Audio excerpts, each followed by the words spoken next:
it like saved my life in a lot of different ways. Like, so I think you're letting people be able to be who they are in a space that they like love more. And sadly, athletics hasn't always been that, but I think it leaves the opportunity to save lives and also just create, like, sports is all about community and joy, and you're just able to, I think, foster that more.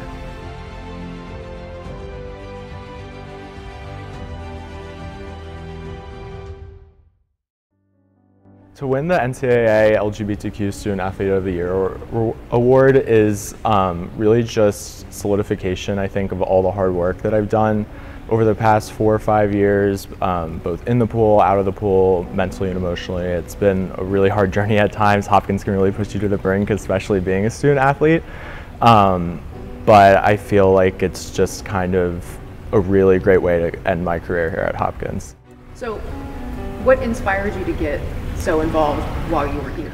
Yeah, I would say my really good friend, like my best friend, Matt Garza, who graduated at this point 2 years ago. He's the class of 2020. He was very involved with SAC at the time with Jen and Jen Baker. They were in a meeting together, mentioned this national organization, Athlete Ally. So he approached me about it because it was something that I had, just been like, oh, like what if this was something that we wanted to do? Because at the time, like BSAA was being talked about a little bit, and I think we both immediately were like, okay, like let's put this together. And we had a really fast turnaround. Like submitting an application for a club was due like 2 days later, so we drafted up a constitution and everything really fast, and we submitted it. And yeah, so I give a lot of the credit to him for helping me found Athlete Ally and get involved in the student athlete community. Had you heard about Matt before you got here? Like, did that kind of affect your decision to come here? Like, how did that, did that play into your decision to come to Hopkins? Yeah, at the time when I was being recruited, social media was like just first starting to be utilized by, I think, college coaches. So like I was able to kind of see the social media like profiles of different people like on the team, and I did come across like his tweet. It was, I think, right after the Pulse nightclub shooting, and for me, that was like someone who was like knew they were gay, but like wasn't ready to like tell people, and like then to see that on the news, and like but then when looking at schools, seeing Matt like using that kind of as an opportunity to stake his kind of claim as who he really is at Hopkins, for me was like a really big deal. Like I had never seen anyone out like in athletics before. Like on television I had seen like Megan Rapinoe and like other actually professional athletes, but like I'd never met someone who like could really relate to me in that way. So like when I came on my recruiting trip and I saw him on deck, like there was like a sort of comfort. Like I was like, oh, okay, like if I come here, like I'll be safe. Like I could already tell that he was like this very outgoing presence, and he was going to be a leader on the team.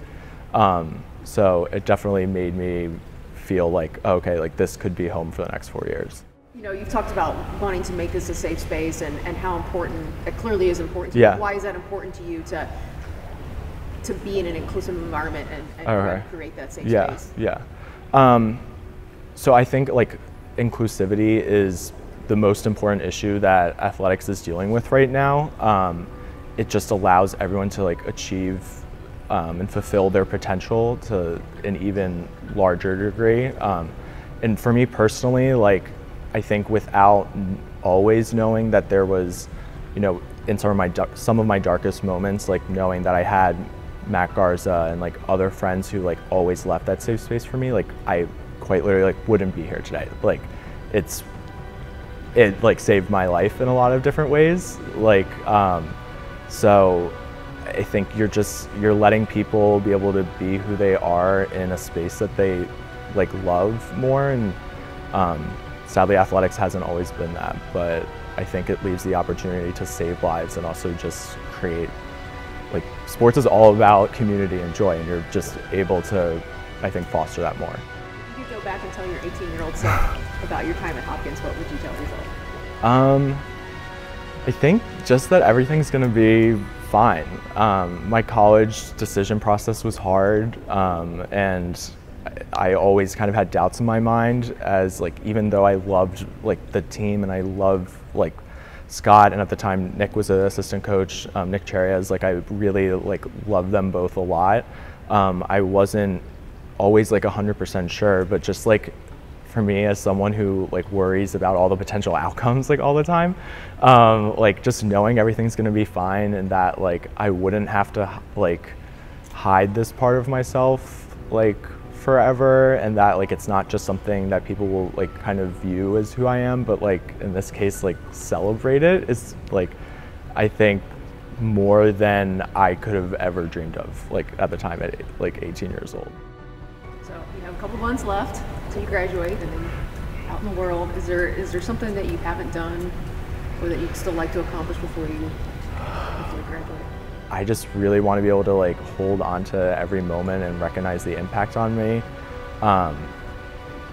I've like a lot of these emotions and a lot of the feelings of racing and being in practice and kind of the physical toll of it, like I probably won't ever feel again. That's, I think, something really special about college athletics, is like this is it. Like this is really the one time in your life that you get to feel a lot of these things and have this like real sense of community. So I just want to cherish it. I don't have any like specific goals. I think that we have a really good chance of winning nationals this year on the men's side, and the women are, I think, have just as great of a chance. Other teams should be scared, but like I really, for me personally, just really want to hold on to and cherish every moment.